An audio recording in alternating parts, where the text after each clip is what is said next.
오늘 말씀 주님의 가르치심이라는 제목으로 함께 말씀 나누겠습니다. 누가가 주님에 대해서 이제 처음으로 어제 사용했던 단어는 행하시며였고, 오늘 두 번째 사용한 동사는 가르치시기를 시작하심부터 가르치셨다라는 것입니다.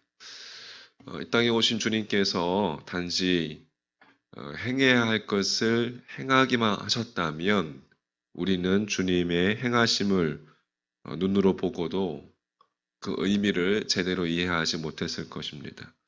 주님께서 행하심만으로 그치지 않고 주님의 그 행하심과 관련해서 우리에게 가르쳐 주셨을 뿐만 아니라 지금도 말씀을 통하여 가르쳐 주고 계신다는 사실. 하지만 우리가 잊지 말아야 할 것은 예수님께서 가르치셨다는 것은 이 누가의 기록은 철저하게 예수님의 입장에서 표현한 것이죠. 인간의 입장에서는 인간을 가르치시는, 우리를 가르치시는 주님께 우리가 먼저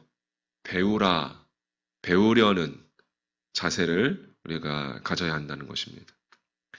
마태복음에 보면 마태복음 마지막 장에서 주님께서 제자들에게 명령하셨죠. 너희는 가서 모든 족속을 제자로 삼아 아버지와 아들과 성령의 이름으로 세례를 베풀고 내가 너희에게 분부한 모든 것을 가르쳐 지키게 하라. 주님께서는 분명히 제자들에게 사람들을 가르치라라고 명령하셨습니다. 하지만 처음부터 제자들에게 명령을 내리신 것은 아니었어요. 3년 동안이나 제자들과 함께 동고동락하면서 그들을 먼저 가르치신 다음에 주님께서 이 세상을 떠나서 승천하기 직전에 제자들에게 가르칠 것을 그때 명령하셨습니다. 가르치시기 위해서는 가르치는 것보다 먼저 배우는 것이 더 중요하기 때문에 그렇습니다. 그래서 언제나 주님의 가르치심을 우리가 진지하게 받아들이고 겸손하게 그 주님의 가르침 앞에 서는 자세가 무엇보다도 중요하다는 것을 우리가 깨닫게 됩니다. 주님의 가르치심 속에서 여러분 우리가 살아가기 위해서는 첫 번째, 언제 어디서나 겸손해야 한다는 거예요. 겸손하다라는 것은 무엇을 의미하는 것입니까? 겸손하다는 것은 한마디로 자신의 연약함을 아는 것입니다. 나의 연약함, 내가 연약한 존재라는 사실, 그것을 자각한 사람만 영원하신 주님의 가르치심을 변함없이 따를 수 있다는 것입니다. 스스로 강하다고 생각하는 한 인간은 주님을 이용하려고만 할 뿐 주님의 가르치심에 자신을 온전히 맡기지 못하는 것이죠. 그래서 사도 바울은 자신의 약함을 자랑했습니다. 약할 때 꼭 강함이니라. 자신의 약함을 깨달으면 깨달을수록 전능하신 주님의 가르치심에 자기 자신을 더욱더 의탁할 수밖에 없기 때문에 바울은 늘 자신의 약함에 대해서 자랑했죠.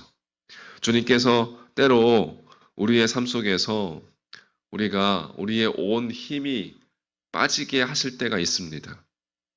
우리의 의지와 상관없이 힘이 빠지는 상황 속에서 연약해지는 상황 속에서 그로 인해 자신의 연약함과 한계를 느낄 때 그때가 있습니다. 그런데 그때가 따지고 보면 비로소 주님의 가르치심에 내가 전적으로 귀를 기울이게 되는 것을 우리는 경험하게 됩니다.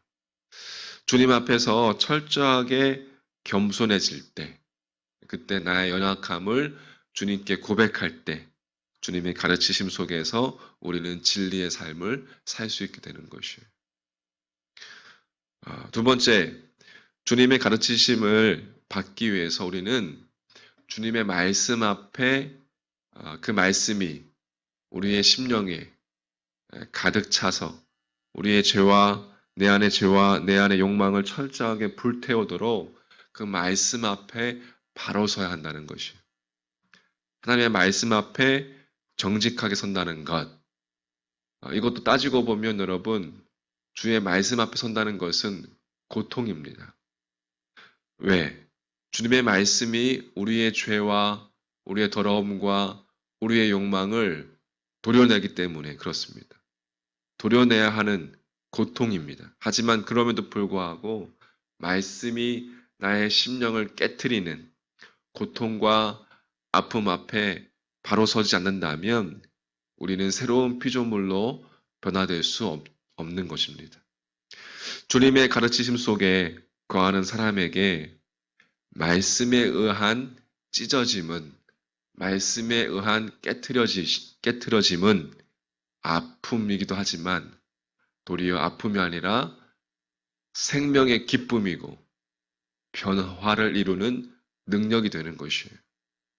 그래서 진리에 의해서, 말씀에 의해서 그릇된 것들이 찢어지고 깨트려지고 도려내어지는 그 아픔 속에서만 영롱한 정말 진주 같은 새 생명이 잉태되는 것입니다.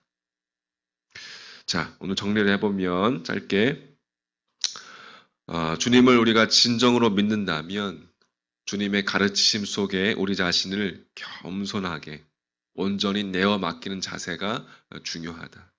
나의 연약함을 자각하며 철저하게 겸손해질 때 진리의 삶을 살 수 있게 되는 것이다.